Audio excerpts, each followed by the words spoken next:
The unfamiliar face wandered into the kitchen, resembling a bewildered puppy. He surveyed the room with an apprehensive gaze, as if expecting any of us to launch an unexpected assault. Dave, the seasoned owner, grumbled out an introduction to the kitchen, his voice battling the cacophony of kitchen sounds.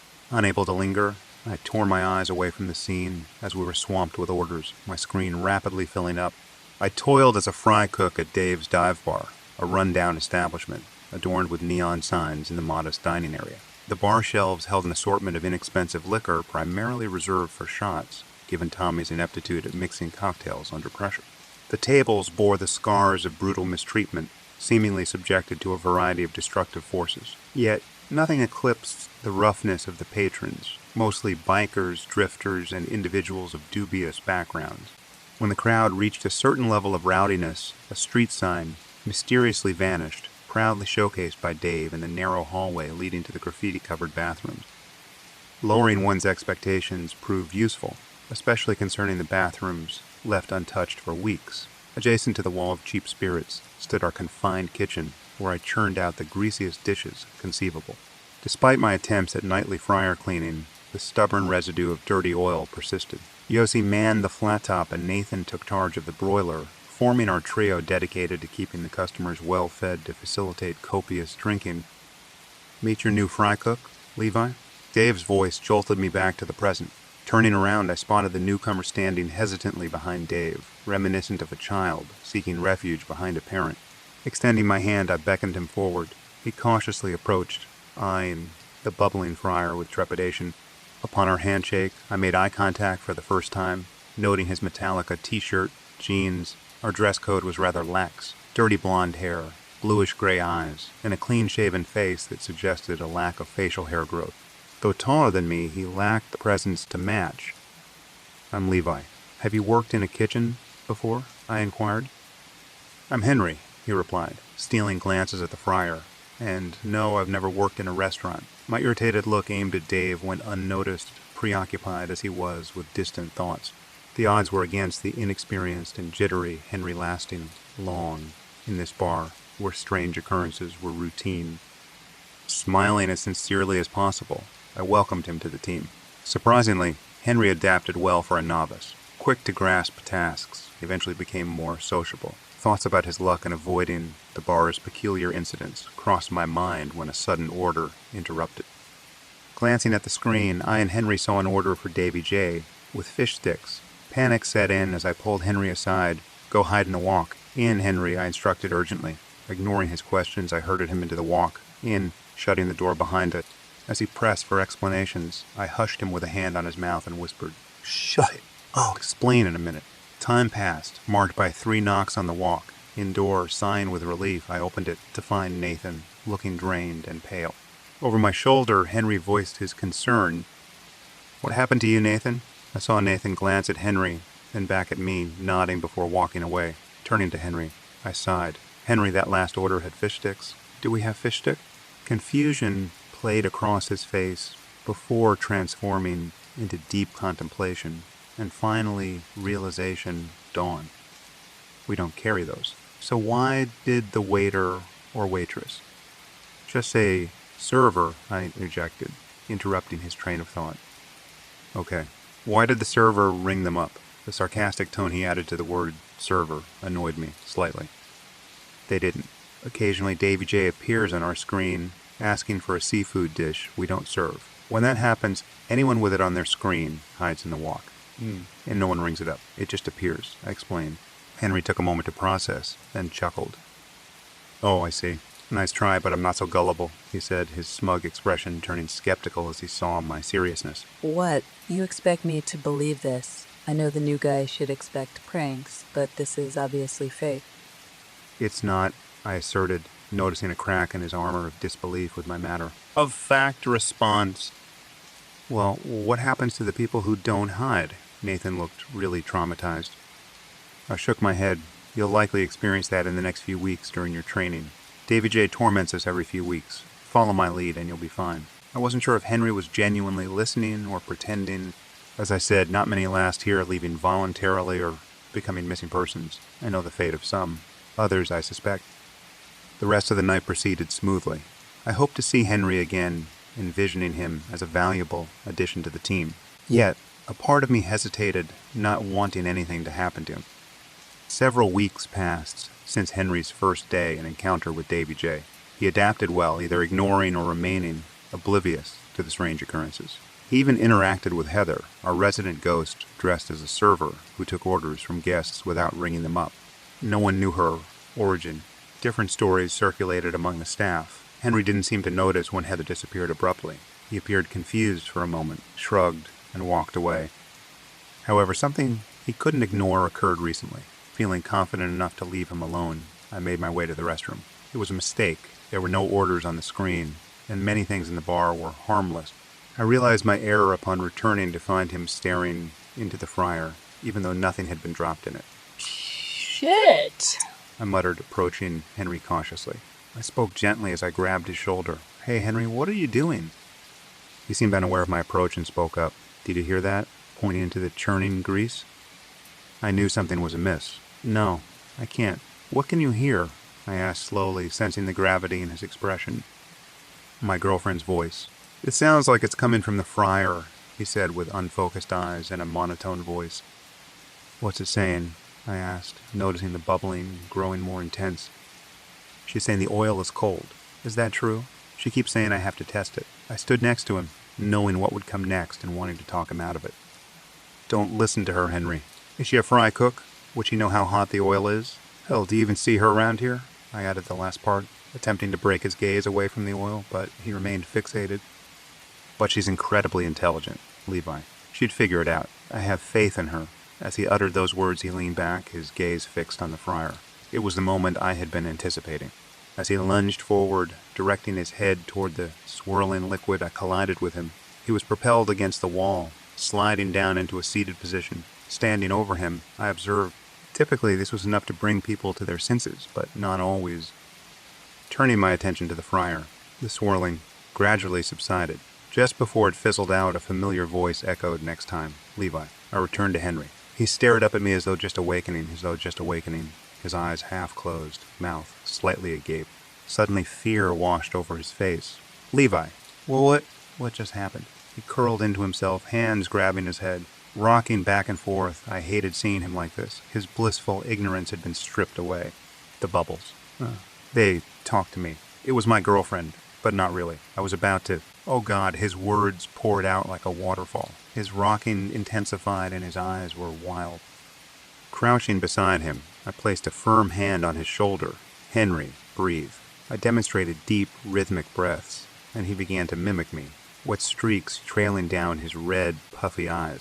Eventually, his shoulders relaxed. We sat in silence for a while. Watching for any sign that he wasn't ready to talk, I noticed him sniffing, occasionally.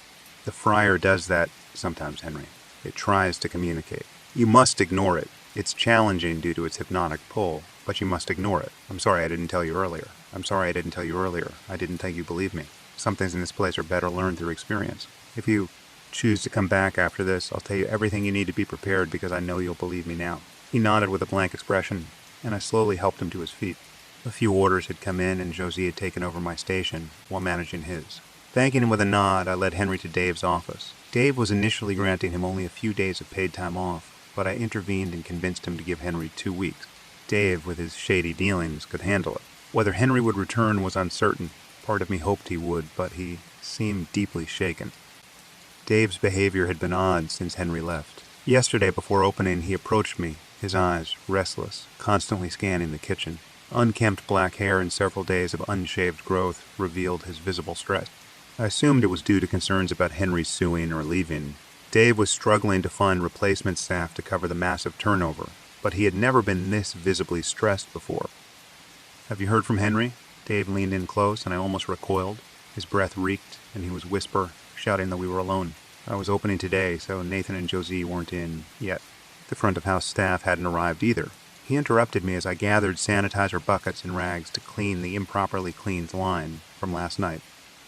"No," I said, trying not to gag from the decay smell. "He's been mired for a few days. Give him some time to recover. He's been traumatized."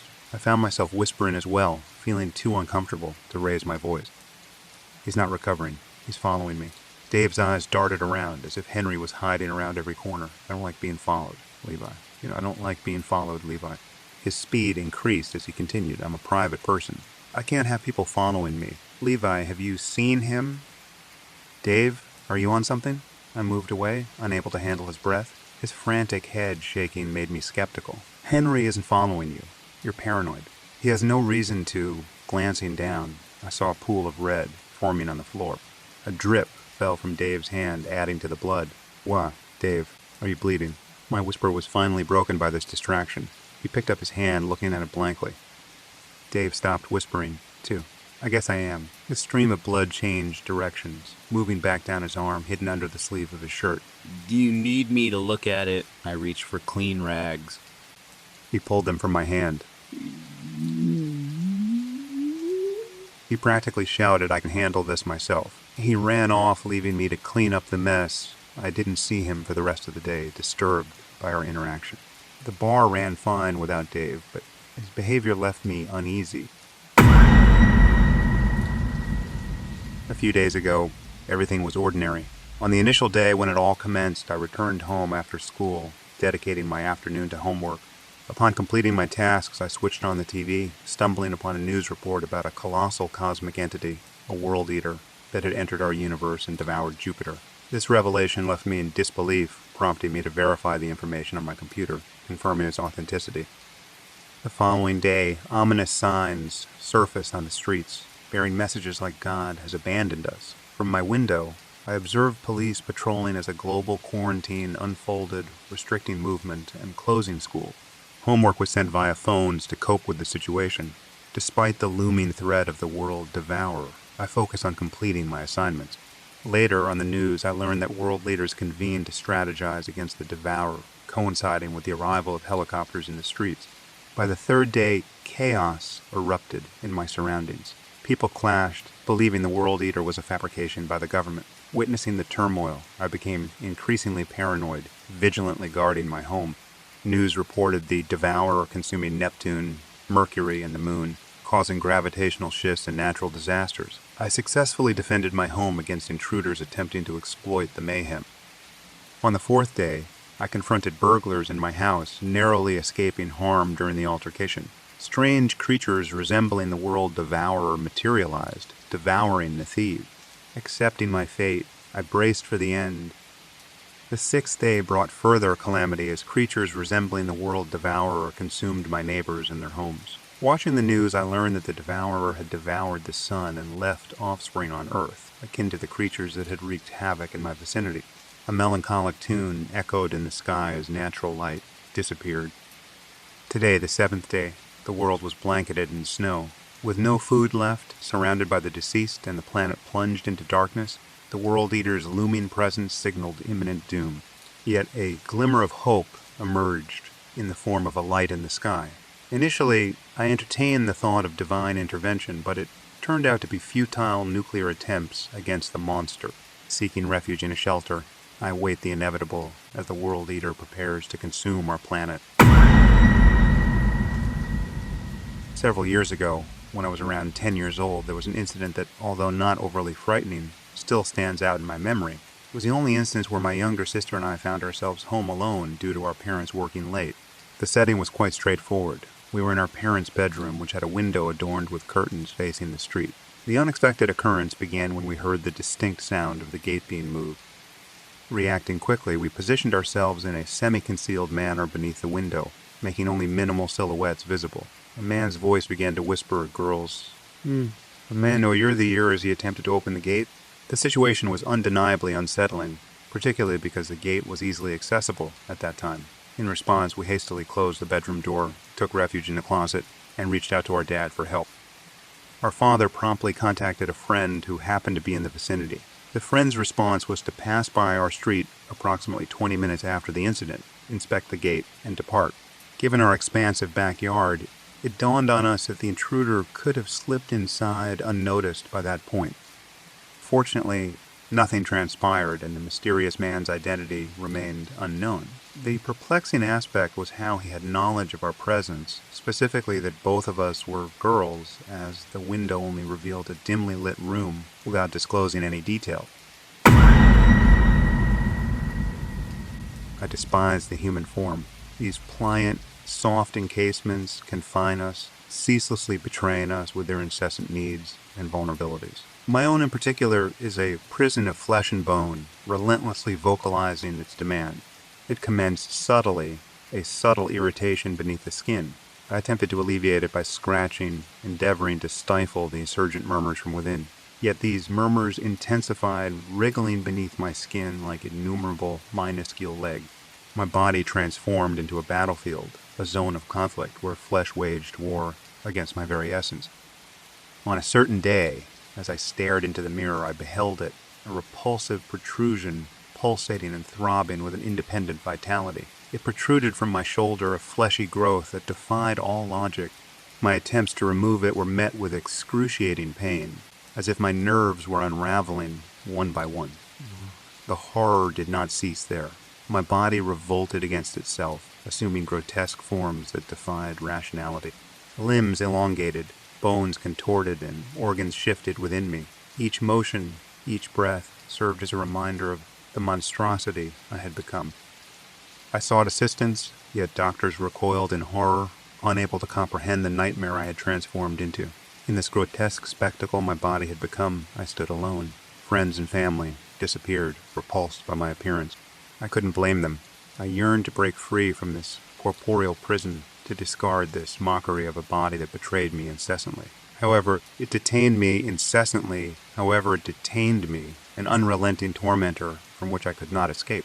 My animosity toward bodies only intensified, a simmering anger directed at the very vessel that bound my spirit. Now I wander, a grotesque testament to the atrocities bodies can manifest, a cautionary narrative for those who underestimate their physical forms. For me, it is a perpetual reminder of the malevolence that resides beneath the skin, a constant affirmation of my enduring detestation for these encasements that confine us. Deception can be surprisingly straightforward, and I've come to realize how easily one can mislead a woman into thinking I played no role in her brother's demise. I've intricately woven a web of lies, creating the illusion of love in her, all while concealing the dark truths I harbor. Initially, I believed I could justify my actions by claiming it was an unintentional killing, a tragic accident. However, these falsehoods have consumed me for a grueling 7 months. Had there been any incriminating evidence, like fingerprints or the murder weapon, I'm certain I would have faced swift murder charges. My lack of adeptness in managing such situations is evident in my choice of narrative. I could have asserted it was a suicide or that Tom, the man I ended, had tragically harmed himself. Instead, I fabricated a story involving a break-in, falsely accusing an unknown intruder who sought money. I portrayed Tom as a valiant defender, ultimately stabbed by the assailant.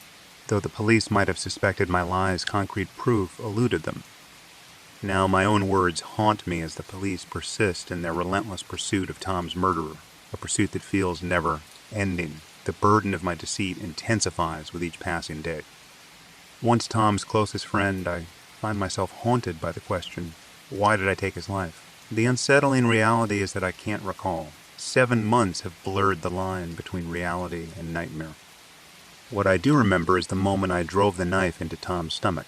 He didn't plead for his life, but instead uttered haunting words, "Leave my sister out of this." His unwavering concern for his sister, a loyalty to family, captivated me and fueled my dark obsession with her. Although I barely knew her initially, my fascination grew into an insatiable desire to know everything about her. Yet, it all shattered with a car crash that wiped away a year and 2 months of my memory, including the fact that I had killed Tom. I forgot about her, the unwitting center of my dark obsession. Upon waking from a month-long coma, I encountered a dark, shadowy figure with blood-red, glowing eyes. This ominous presence lingered in the hospital room, creating an unsettling feeling of foreboding. The sense of unease persisted even after returning home. Attempting to find solace in routine, I encountered a grotesque reflection of myself on the sofa, a pale figure with red eyes and a sinister grin. Fear overwhelmed me as he laughed and claimed not to be physically present. Locking myself in the bathroom, his eerie voice continued to taunt me. In a desperate bid for safety, I asked, "Who are you?" His laughter pierced the silence. "Your subconscious," he answered. Frustration boiled within me, and I shouted, "Shut up," he persisted. revealing my past actions and proclaiming a chilling truth. The truth is you're insane. Refusing to believe him, I shouted, "No, I'm not." In a fit of rage, I punched the mirror, shattering it. Amid the shards, my reflection spoke the haunting words, "We are one." Feeling hollowed out and burdened, not all my memories returned, but my true self resurfaced. Despite not knowing her, I began stalking the woman, driven by an instinctive desire to know everything about her. The day arrived when I seized the opportunity, striking her with a heavy heart and leading her to the woods. As she regained consciousness, I demanded answers, my desperation evident. Frustration mounting, I threatened her with a sledgehammer. Her cries for help echoed through the woods, but she fell silent. Urging her to speak, I heard a whisper in my mind, compelling me to end her life, to silence the relentless whispers. In a desperate attempt to make sense of the chaos, I admitted to lying due to my scrambled memories. I pleaded with the voices to stop tormenting me, insisting I'm not insane.